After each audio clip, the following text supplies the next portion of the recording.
কবিতা মানুষ লোক। মানস কৈলাস শৃঙ্গে নির্জন ভুবনে, ছিলে তুমি মহেশের মন্দির প্রাঙ্গণে। তাহার আপন কবি কবি কালিদাস, নীলকণ্ঠ দুতি সম স্নিগ্ধ নীলভাস। চিরস্থির আষাঢ়ের ঘন মেঘ দলে, জ্যোতির্ময় সপ্তর্ষির তপলোক তলে।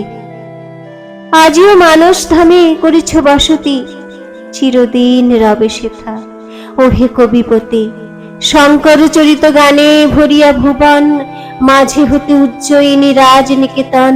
নৃপতি বিক্রমাদিত্য নবরত্ন সভা, কোথা হতে দেখা দিল স্বপ্ন ক্ষণপ্রভা। সে স্বপ্ন মিলায় গেল সে বিপুল ছবি, রহিলে মানুষ লোকে তুমি চিরকবি।